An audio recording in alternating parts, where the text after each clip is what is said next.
something.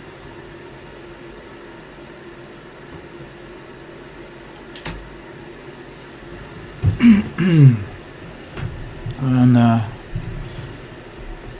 every once in a while I feel like I have to introduce myself. Hi, my name's Alfie Wishart. But the theme for this week is how to make a mistake. And I believe it's a really important topic because as human beings, we make mistakes. And so the theme implies that, okay, you're doing really good, now let's make a mistake, this and that, and this is how you do it. Well, that's not quite what was intended. But it's really more about what to do when you do make a mistake. And we talked about this some, and it's into the discussion of, shame and self-criticism and that sort of thing. But also it engages in a view that of habitual patterns, that oftentimes it's habitual patterns that run the show and not our personal will per se. In other words, we do things sometimes that not the best for us or another person just because we reacted instead of responded. And the two illustrations in the email I sent out, one was the sign painter.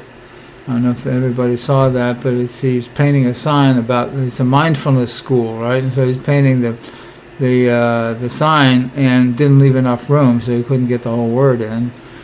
And in other words, his mistake was from basically not paying attention, not being careful, and not planning well enough. Because if he had, obviously he would have figured out that the letters need to be smaller.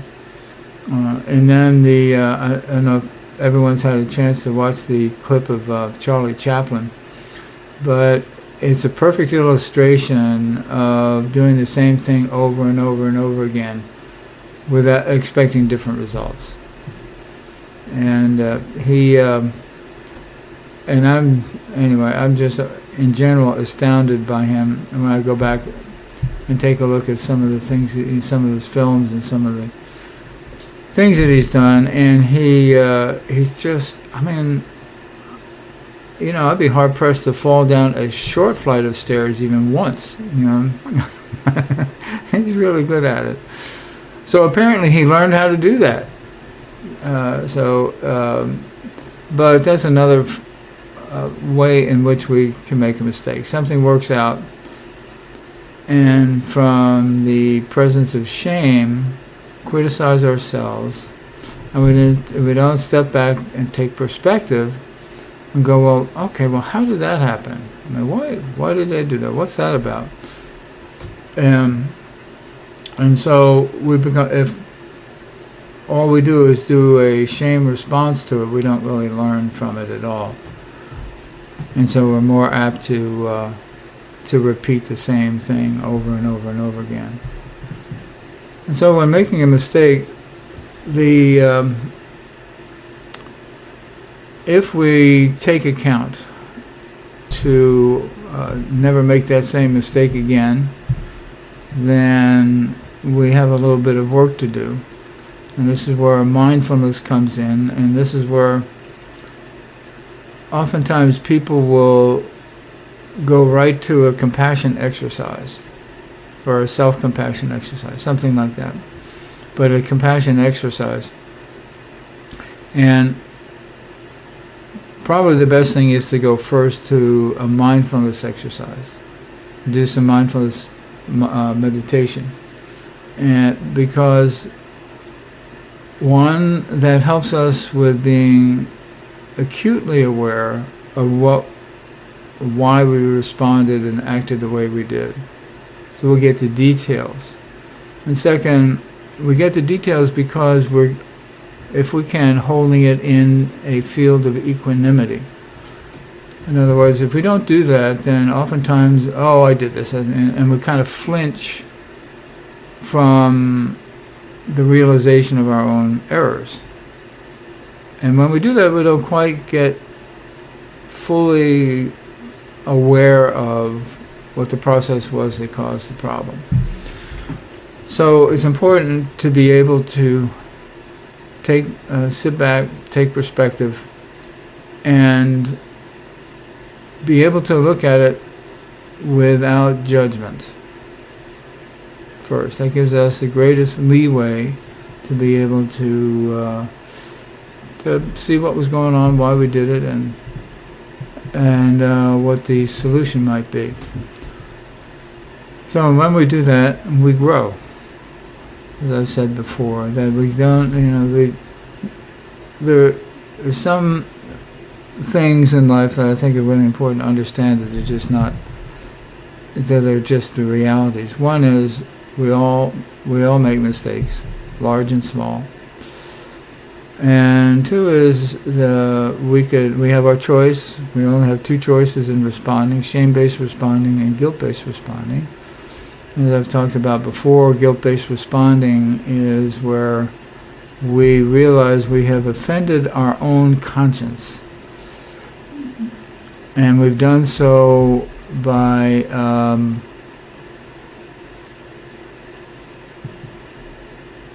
in a manner, and that's where we go after, because we don't, we get to be able to say to ourselves,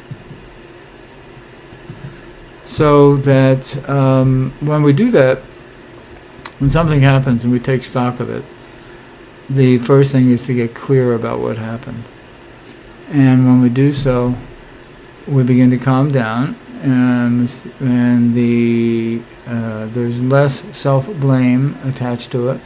The guilt-based responding says, I can't believe I did that. I made a real mistake, and there's no self-attacking self. There's no character assassination going on. There's no self-derision going on or self-criticism. It's just like, woo, man, I don't ever want to do that again, sort of thing. And we figure out what happened, why we responded that way, and that becomes a real key to how we make progress in life, because we may say, "Oh, I know where that pattern comes from," I never want to be like my mother or my father or whatever it is, and something will pop out that reminds you of what was going on in the home when you were a kid or something like that.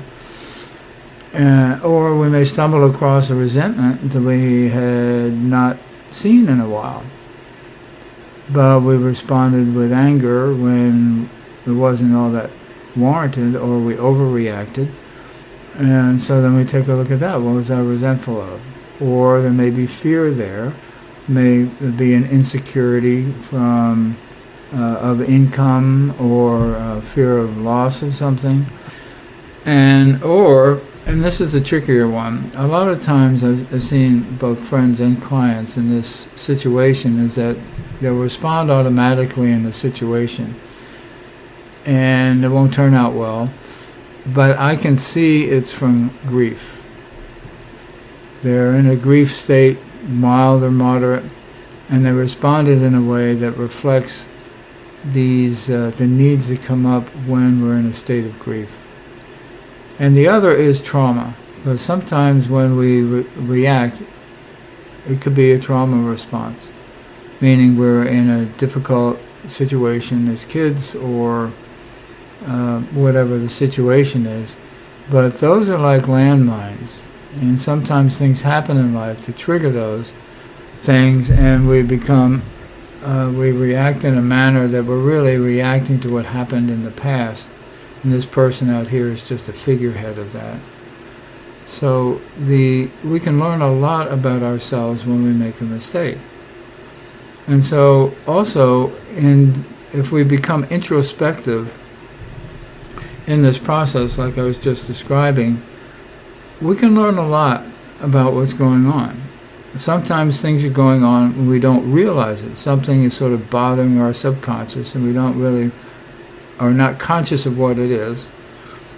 And we'll make so-called make a mistake, and then we'll go, and when we investigate that, and bring our awareness to why we did that, we'll realize what it was that was trying to get our attention. And for whatever reason, we couldn't access that.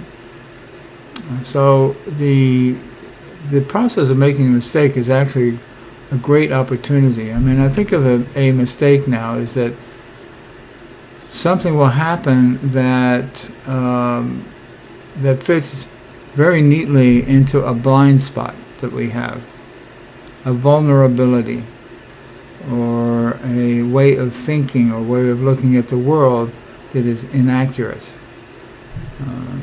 And sometimes it comes directly from shame. We did something similar in the past and something happened again, and then if that's the case, we go, okay, I don't want to repeat this anymore or ever again, or do what I can to not do this again. So we get busy.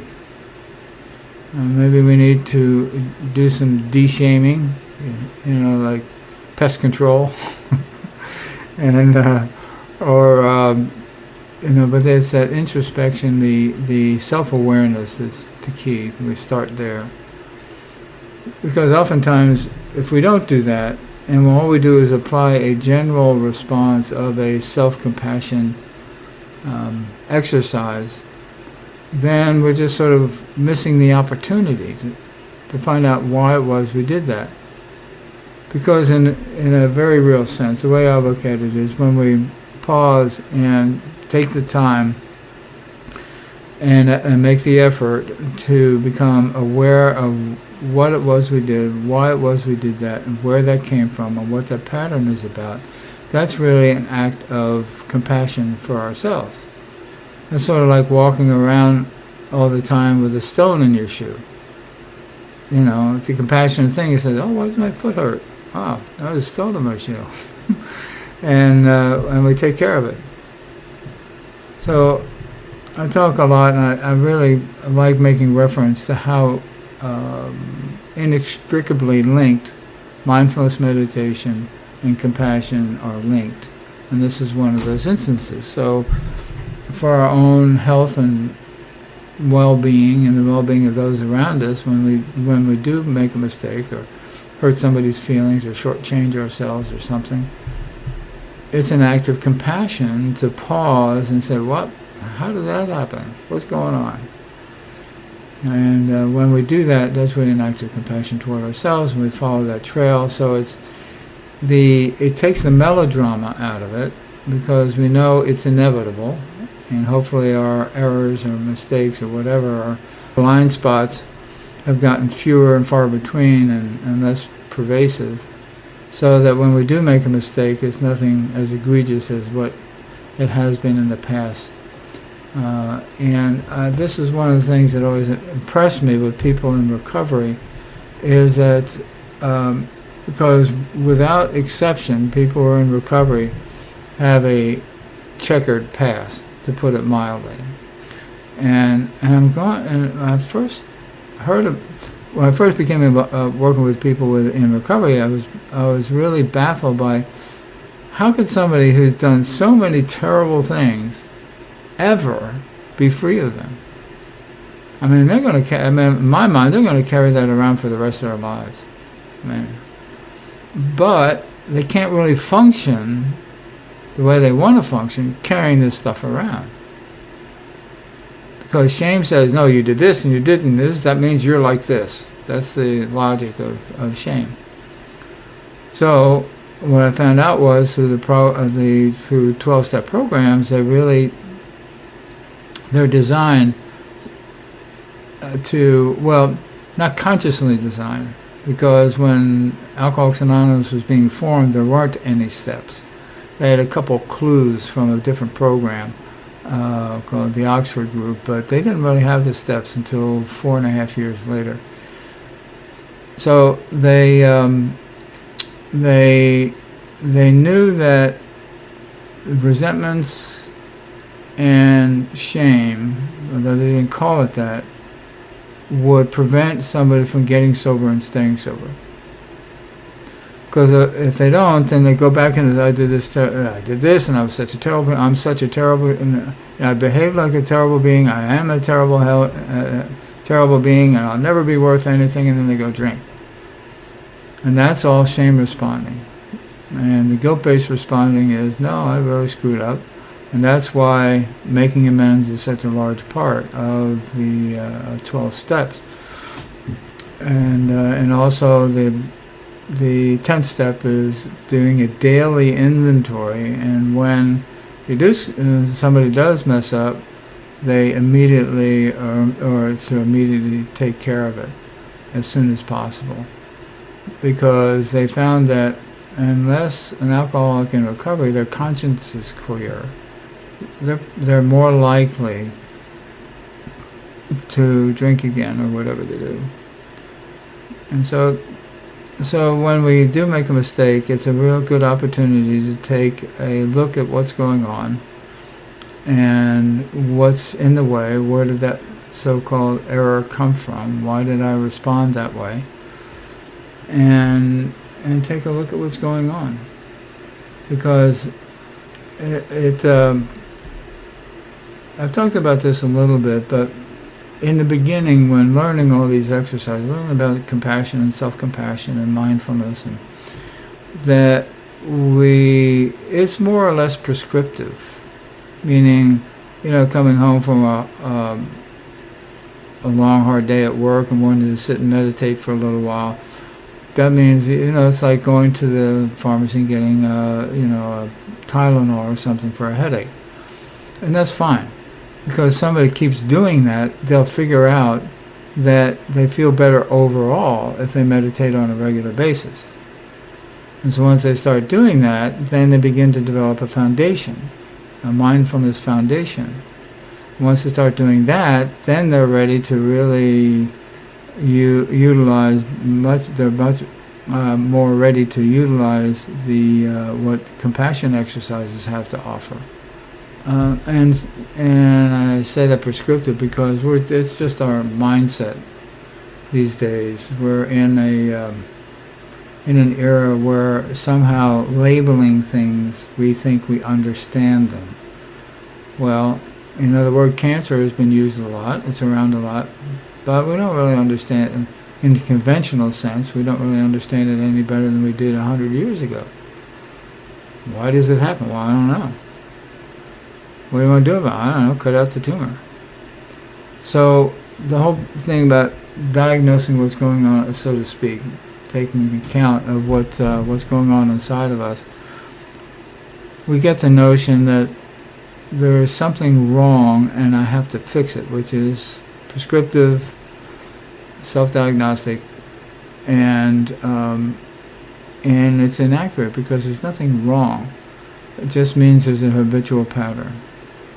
So a lot of times somebody's looking for what's wrong with me, and if I fix that, I'll be okay. That's entirely a shame expedition, because there's nothing wrong with us. That's the point. And the point is to grow. That we're not perfect, and accepting that as a given. That we're not perfect, and maybe we're on our way to being perfect. I mean, that's what the contemplative traditions talk about. But it's going to be a while. It takes some work. But on the way, one of the ways we work toward that is being accountable for our behavior to ourselves and others, whatever that is. And when things go awry, we take a look at it and change our behavior. So it's like a musician. I use the analogy a number of times where musicians professional musicians practice every day. And there is a quote from, I think it's Itzhak Perlman, and some of you have heard this, but he said, if I don't practice one day, I notice. If I don't practice 2 days, my manager notices. And if I don't practice 3 days, the audience notices. And so when we talk about, particularly people who are been just recently introduced to mindfulness meditation, the thought of doing something every day is like, I can't do that. I mean, I would do it once in a while. Well, whatever. And then all I have to do is ask them, well, how often do you make mistakes? Well, all the time. Well, maybe if you meditate a little more, maybe you wouldn't. If you meditate every day, just 3 minutes twice a day, maybe things would be a little better. So if we know we make mistakes, that we have blind spots, and that the way to really grow and develop in life is to use those blind spots and so-called errors to grow from, to help us understand what it is going on in our psyche, why we responded and reacted like that. So when we do that, that, from what I can tell, that is the process of personal or spiritual growth, or whatever you want to call it. And when we do that, things in general every time we work through something in our psyche, like all the things that I mentioned, resentments, fears, trauma, whenever we resolve some of those, whenever we resolve those things, our life across the board gets a little better. Not only in that one instance, that one area of functioning, whatever it was at work or personal life or whatever, but our whole life gets a little better. And it's something that's not really emphasized in a lot of the materials I see, in the presentations I see. So that's the spirit in which, it's like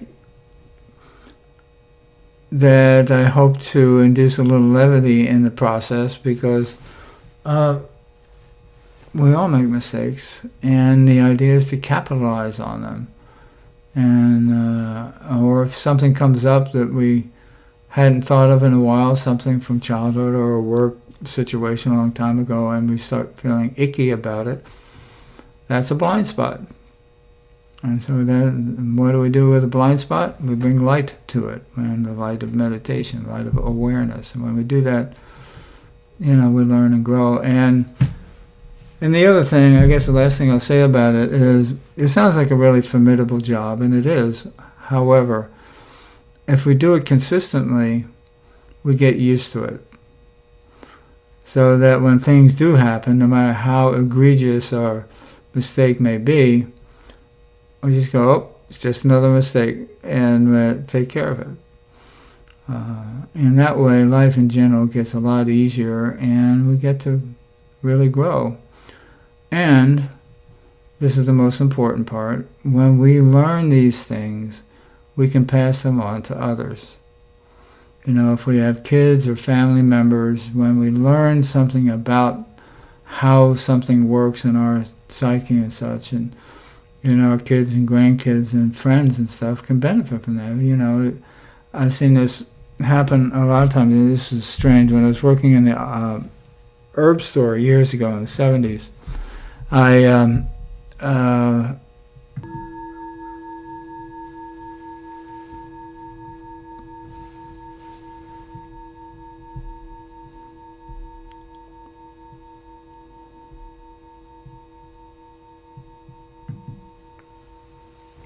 just allowing ourselves to be present.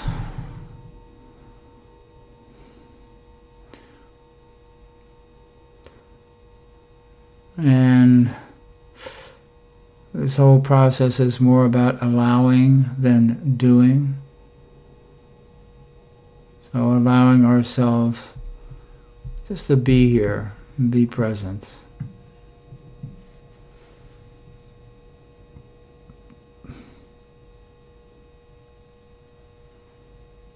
And allowing the mind and the heart and the body just settle down.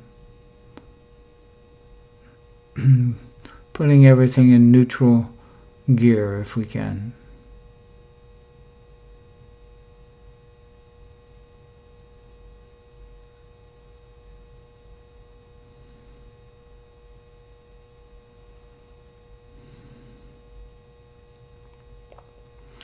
And as we do this, Oftentimes thoughts or feelings arise. Our to-do lists come into the foreground, or something we want to do later that we feel we need to make note of. All of those things, whatever they are, just simply letting them go like pieces of paper in the wind.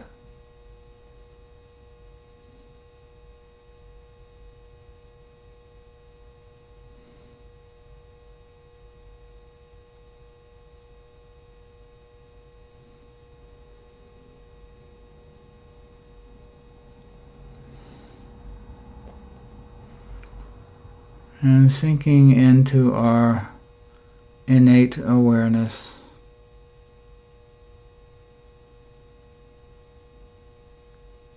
Easing into the present moment. Settling in, so to speak.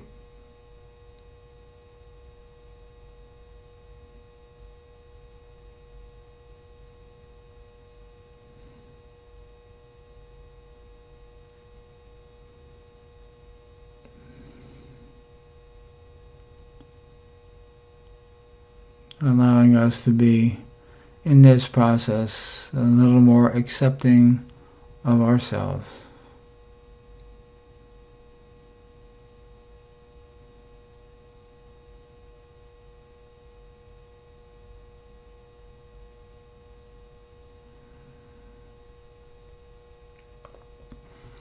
Allowing things to just be as they are. As we let go of whatever arises.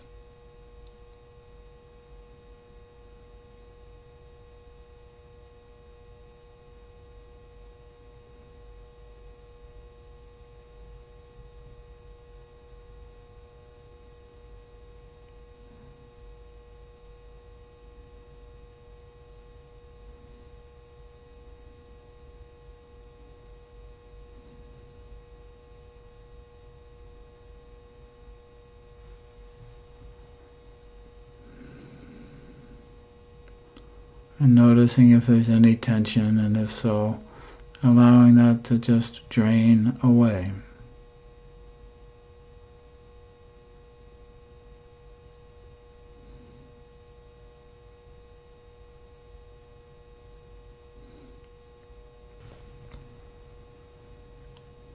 And in a sense, listening to the silence, the stillness.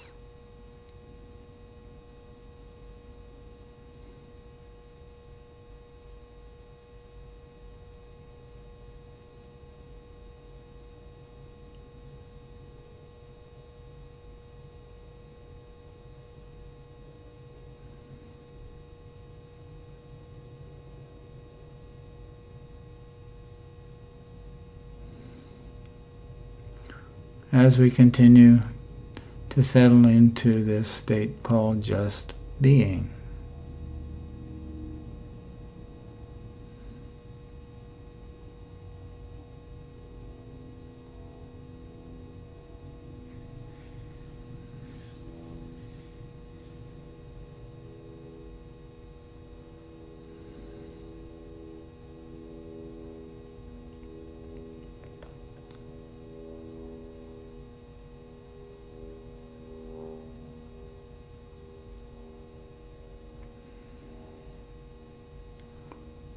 And as we do, as our emotions settle and our mind settles and our body settles,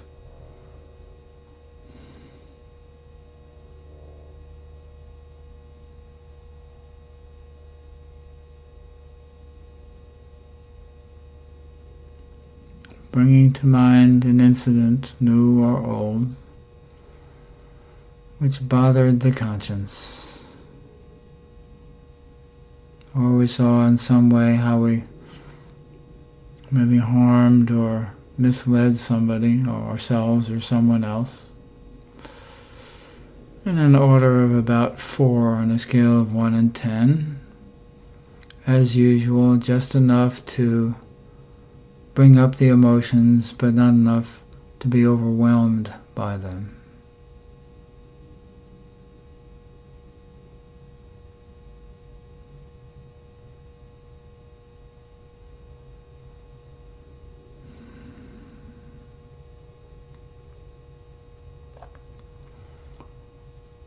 And bringing the incident or behavior clearly to mind.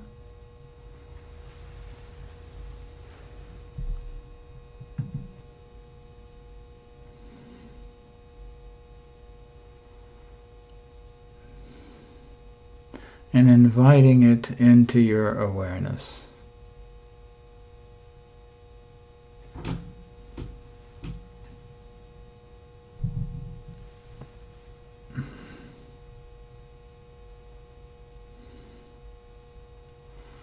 And even coaxing it a little bit, if that might help.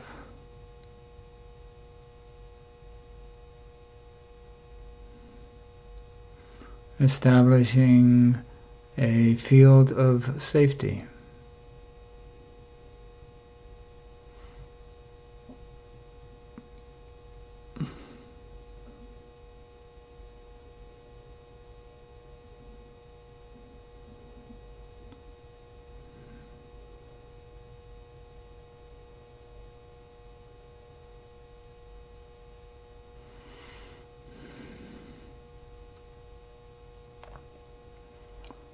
And in this space of awareness and equanimity, and this incident arising, bringing in a sense of gratitude if possible, or certainly curiosity. And asking whatever questions may arise, like, why did I do that really? What was I thinking at the time exactly?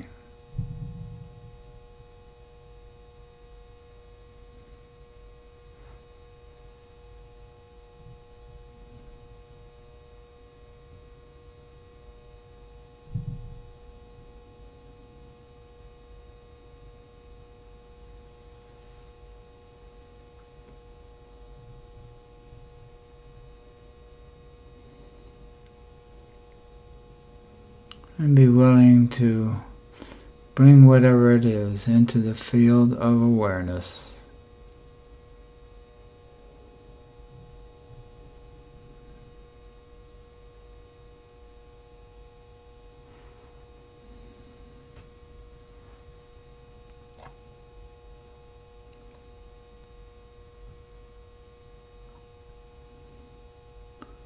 And in so doing, getting a clearer perception of what exactly was going on, if we can.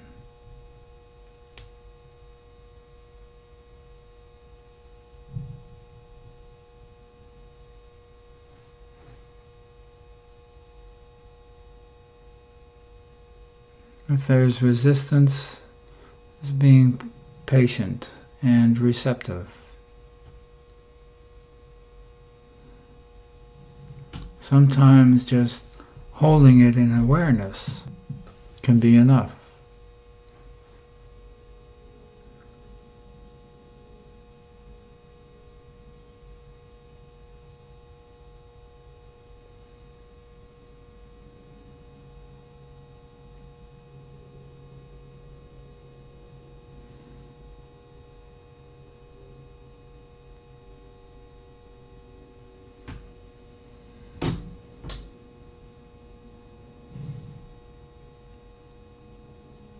And allowing us to see more of the detail of emotions and thoughts and behaviors that brought about this incident.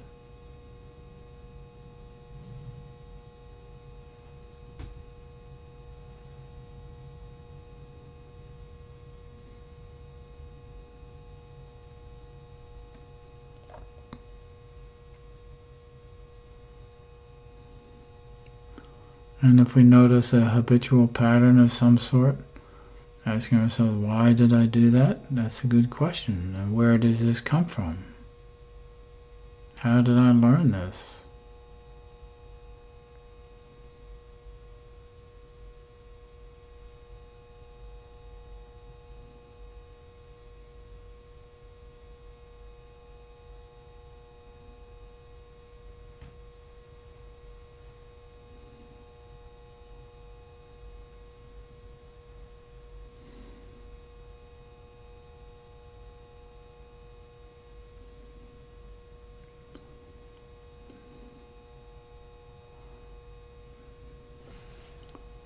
All this with the understanding that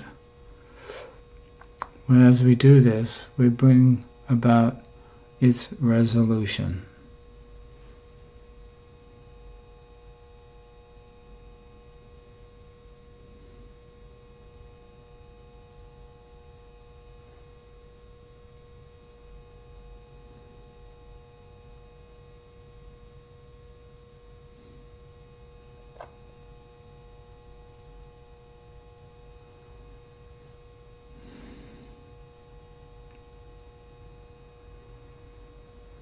And sometimes we may learn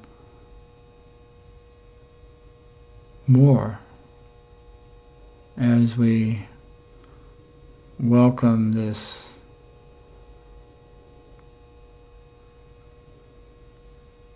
behavior, or this thought, this pattern into our awareness.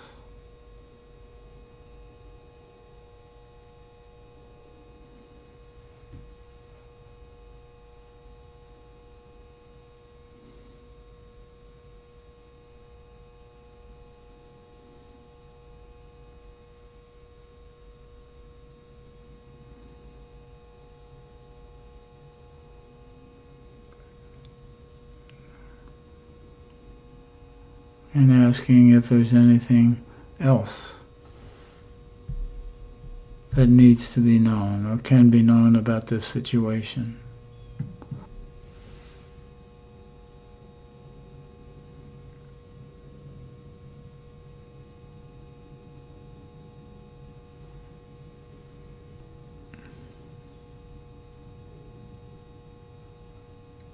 And when we feel we have all the information and understanding that we need, bringing into this the stream of compassion.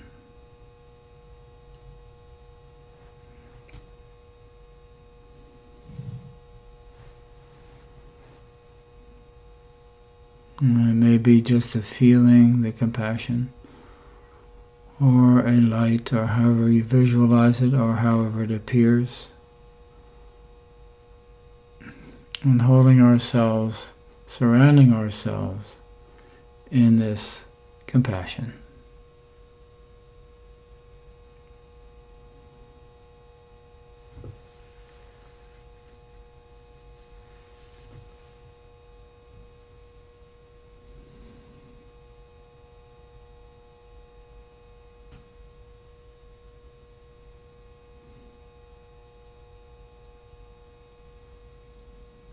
And settling down, if we notice any recoil or difficulty or friction, perhaps taking a deep breath or two and settling back into this situation, letting it be simply as it is.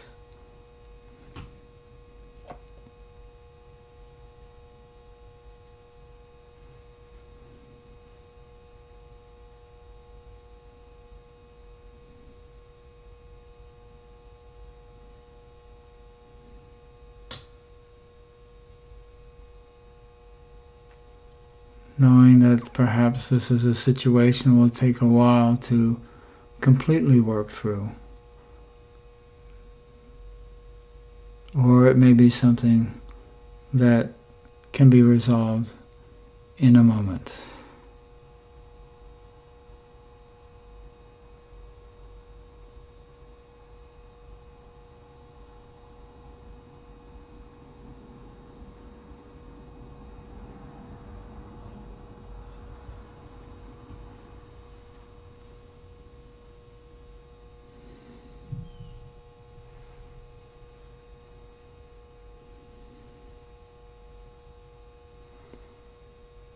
And accepting ourselves just as we are.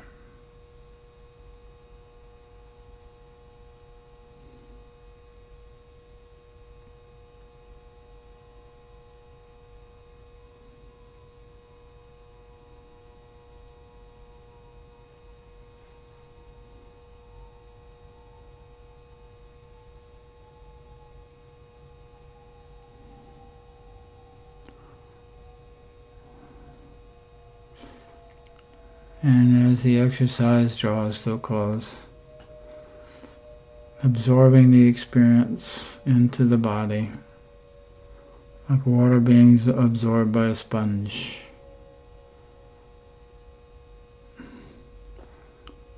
Allowing the body to fully apprehend it.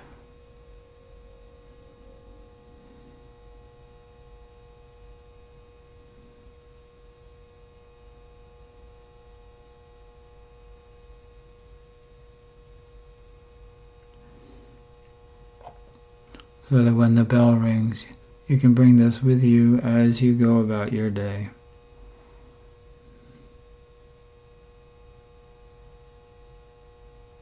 And come back to it at any time.